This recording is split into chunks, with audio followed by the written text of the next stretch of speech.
Welcome to What's Going On, the weekly podcast and videocast of First United Methodist Church in Yankton, South Dakota. Hi, and welcome to this week's episode of What's Going On. I'm Pastor Katie here at First United Methodist in Yankton, South Dakota, and I'm glad you could join me for this episode. In this episode, we're going to be talking about the most recent town hall meeting that was held here on Monday night and the things that were discussed at that meeting at that time. We're going to talk about our volunteers because this is Volunteer Appreciation Week here at the church, and as I said before, we are not the church unless we are in service. And so when we celebrate our volunteers, we are celebrating us being the church together. We're going to talk about a new ministry that launched this week that's pretty exciting and how you can be a part of it. And what other smattering of things might come to my mind, because let's be honest, that's how this really works. So let's begin with the town hall meeting that was held here at the church on Monday night. The town hall meeting was serving a few purposes.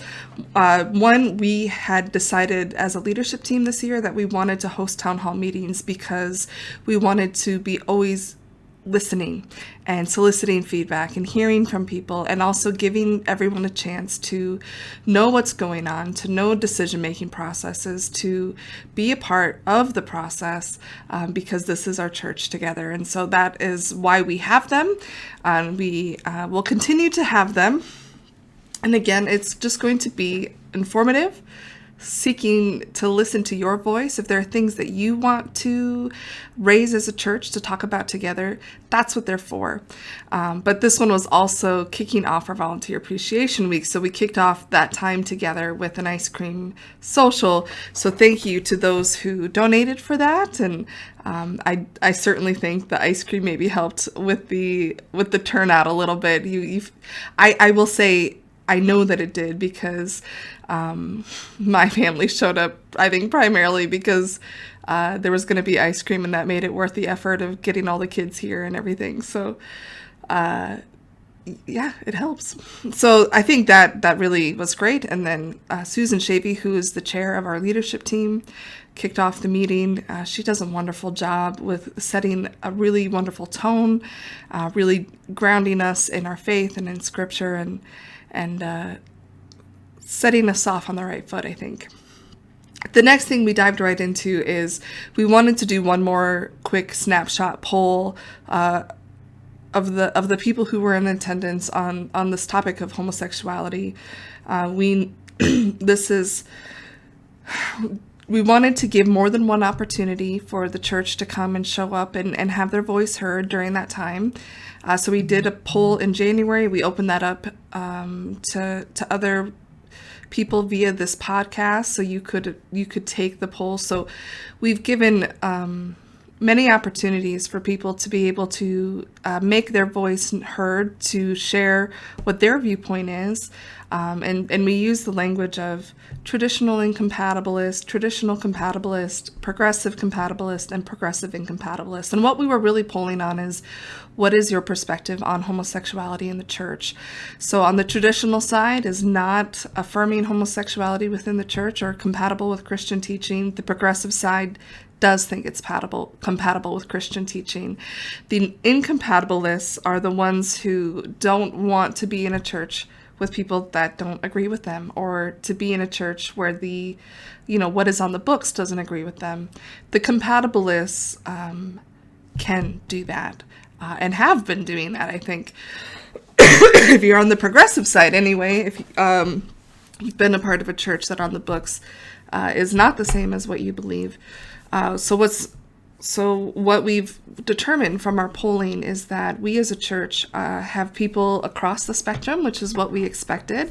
The United Methodist denomination is what we call a big tent church, which means we have all of it. Our people range the spectrum on any given spectrum, whether that's economic, political, theological. There's a lot of space for a lot of people to belong here. And so I was actually very pleased that is the case, that people can find a home here who have very differing ideologies, but yet have the commonality of Christ. We tend to of the people who have made it enough of a priority to come and share their voice, we are a majority progressive, although it is not like a super majority, but we're also not necessarily 50-50, but we have a large number of progressives and we have a large number of traditionalists.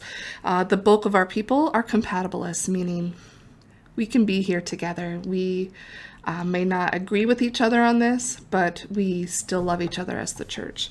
And we do have some on the incompatibilist ends as well.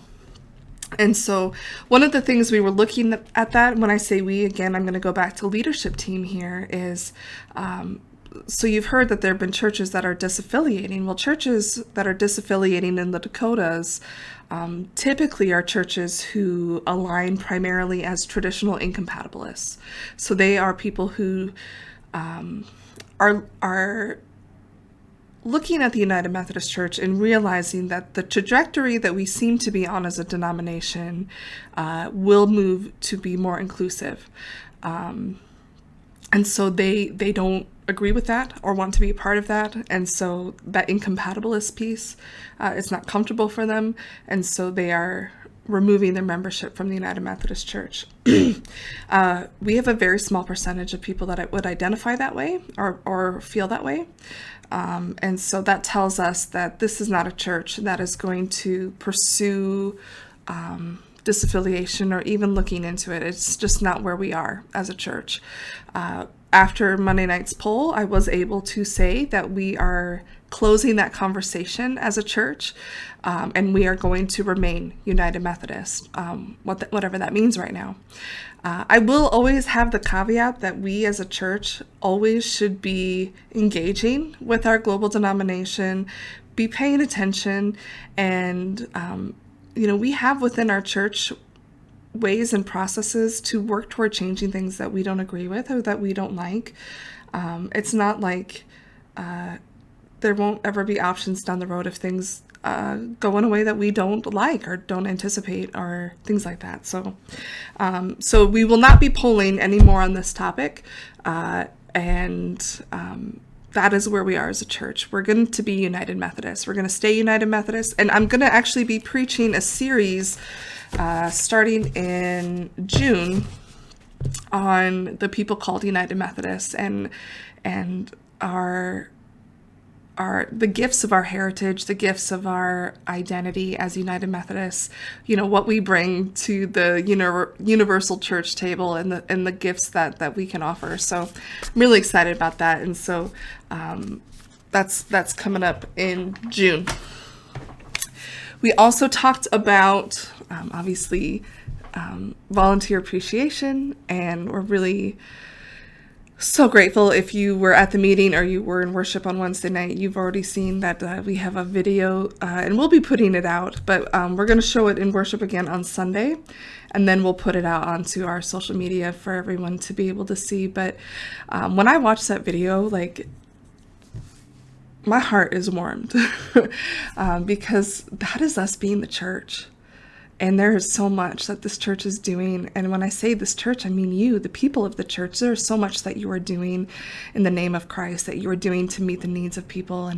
And at the end of the day, I hope that all of us are here because that's what we're about, is living into that mission, living into the mission of meeting people where they are, of showing them the love of God and the love of Christ, and inviting them into a community and into a relationship with God. So, yeah, I'm so proud. I'm so proud of our people in our church and the things that we are doing. And that it's not really about patting ourselves on the back, how great are we, but recognizing and celebrating and making aware of we're doing things. We're doing things and we're doing them, and we have people that do them in such a way that they are not going to draw attention to it because that's not why they do it, but I will, and I'll celebrate it because it is a big part of our discipleship and who we are as a church, and I'm really proud of that, and so I'm proud of all of you.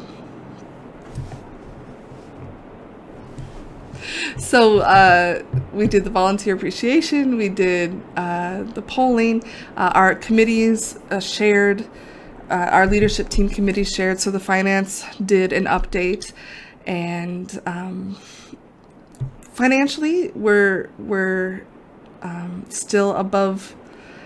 We're not in the hole, but we are moving into the summer season, which is been traditionally a lower season of giving in the church, primarily because it's a lower season of attendance. People tend to be gone. And I'm not saying I love that. I don't love that because the church is still here. But one of the things that, it is what it is.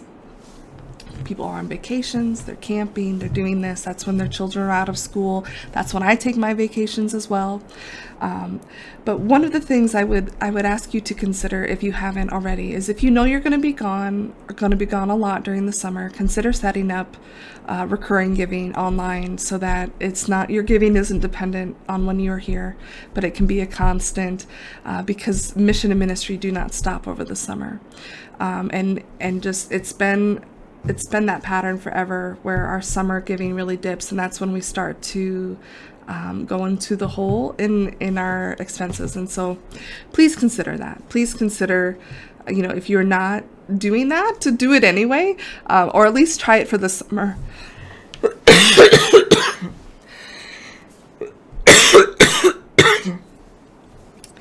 Our trustees shared some of the things that are going on. We have a roof that we're going to have to be looking at. Flat roofs are just not a great thing, and we have them in a lot of places in the church we've got leaking and things that we're dealing with. So you kind of be on the lookout for that coming in the future, of needing to replace or fix that. Also, the trustees have done a lot of work around our church vans. Currently, our church owns 2 vans. One is a handicap van, and the other one like a 16-passenger, 15-passenger van. Right now, it's on average $2,000 a year for us just to keep them licensed, registered, and running. And so they did work on the amount that they're getting used versus the cost that they are costing us. And it actually, what it came out to is it's significantly less for the few times that we would use the passenger van in particular for events and trips, for us to just rent. It costs us more to maintain the vans. And so we will be looking at selling those vans. I went to leadership team. They approved that proposal. And so we are just working on kind of the nuts and bolts details of that. But if you or someone you know might be interested in purchasing those vans, please let us know. We're going to also get it out on social media. But that was a decision that was made. And then SPR is working on some job descriptions and things, but right now they're kind of in a low time, which is good because SPR has been doing a lot. They deserve a little lull. So grateful for them. I also got up and shared about we're going to be taking Wednesday nights off for the summer. And so just going down to one Sunday service a week in the summer. So this coming Wednesday night, the 17th, will be our final night of Wednesday night worship. And then in the summer, we'll move, starting in June, we're going to move to kind of a rotating schedule between our more traditional style service and our more contemporary style service on Sundays. But what we are asking of you is to give us your feedback on what you would like to see for worship in the fall. We've been trying out a lot of different things. We'd like to be able to find something we can really stick to, but what we found this year is sort of our vision for Wednesday nights maybe didn't match up on all the things of what you need or want. And so we really want to hear from you. What are the things that you really value, that you're looking for, that would make being at church a priority for you and your family? What does that look like? What are the things that you need? Because that's all going to go into how we plan for the fall and for next year. Right now, we're pretty open to this is our brainstorming season, so dream with me a little bit. You can let me know, text me, call me, email me, stop by, and let's chit chat about it. I'll take you out to coffee if that's what it takes. But I really want to hear from you because, again, that it matters. Your presence matters, and we want to make sure that if you're going to commit your time here, that it's going to be worthwhile for you to do so. And so tell us what would make that happen. So, what else did we talk about at the town hall meeting? Those were the main things, I feel. Yes, the other thing that we talked about was the launch of a new ministry that I teased at the beginning of this. So, there are a few things that bring me the most joy in ministry. One of them is getting to do baptisms, and this last baptism I did for little River, baby River, just filled my heart. Part of it was because he just snuggled up on me, and I was just like, I'm never giving this baby back. Like, he was so cute. But I just love the hope that's in baptisms, the joy, the promise. It's beautiful. But one of the other things I really love is when people take steps of faith and put them into action. And that's really what was happening with this Care Casseroles ministry. So this is not an idea that's new or original to us. Actually, the UCC church already has this ministry in place at their church. But basically, we have a freezer that now is located in Wesley Hall. And in that freezer are going to be a bunch of frozen casseroles that are free for anybody to take for any reason at any time that the church is open, because otherwise it's locked and you couldn't get in. And we have a group there were 3 women that really spearheaded this vision. They have done the work. They met with our trustees on figuring out about the freezer. They went to UCC and really learned about their process and what has worked and not worked, and learned from them on how we can do well with it. And then they came and really put together very clear idea and plan and approach for how to launch it and how to sustain it. And so that was launched at the town hall meeting on May 8th. They had made meal casseroles that day with ingredients from our community garden. I love how it all ties together. And then people that night gave a free will offering to try some of the casseroles, but then the offering became the seed money to help supplies for the next round.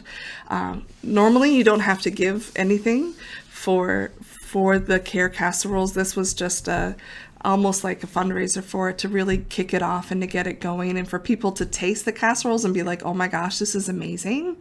Yeah, I will give this out. I will. And in them, it has what the casserole is. It's going to have a note from us at the church. And it's just a really great way. If you find yourself like, maybe you have surgery and you can't cook for yourself, or it's really difficult, have someone grab you a casserole. Like, if you have a neighbor that's going through that, grab them a casserole and take it to them. I mean, isn't that what we do, like at funerals and when people are hurting? Like, we bring food. That's the Midwestern love language, is it not? So this is another way for us to love our neighbors. It's for anybody. There's no qualifications. You don't have to sign anything out. You just come and take what you need, and that is your blessing. And so I'm really excited about that, and you're going to be hearing more about it, and there's going to be opportunities for you to participate, or if you'd like to give an extra donation to them in the work that they're doing, you'd be more than welcome to do that. But I am so excited for it. It's awesome. Let's see. Otherwise, this Sunday is Mother's Day. So happy early Mother's Day to all the mothers in the world. It's a strange one, I think, because on the one hand, mothers deserve to be celebrated, because motherhood is the hardest and best thing that I think I've been called to in my life. And I think there is a real sense of it is important to acknowledge that and to appreciate that, because a lot of times moms do a lot of things that everyone sort of just takes for granted. And so we absolutely need to celebrate our mothers. But I think this day, more than almost any other like recognition holiday, can be really painful because of mothers and the special role that they have in the life of their children. If the mother is if your mother has passed away, if your mother did not fill that role in a way that was healthy or happy, if you never got to know your mother, all of those things can be incredibly painful. Or also if you long to be a mother and it just wasn't in the cards for you. So Mother's Day is a very tricky holiday to celebrate. And so on the one hand, I see you mothers, I am in it with you, I recognize you, I appreciate you. You are amazing. And for those of you who are feeling a lot of feelings about Mother's Day, know that I see you too. That your pain is valid, that your heartache is valid, that your longing is painful, and you are not alone. And I'm with you.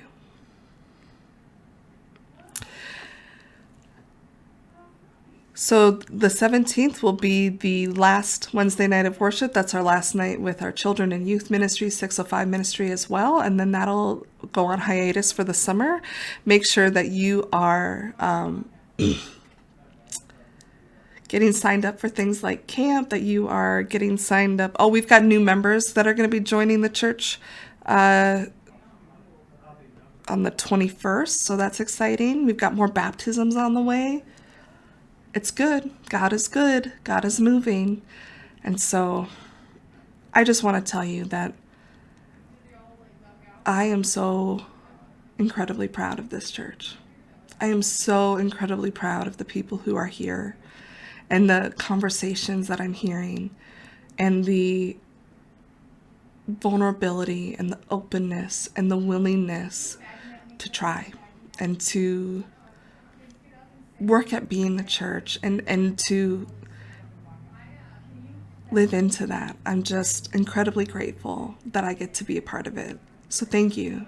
Thank you for letting me be in the midst of you and a part of you. And I look forward to seeing all of you in worship very soon. God bless.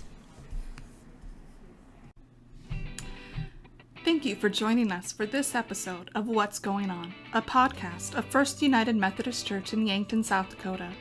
We'd love to have you join us for worship on Wednesday nights at 6:15 or Sunday mornings at 10 a.m. You can also worship with us online at firstumcyankton.org or find us on YouTube.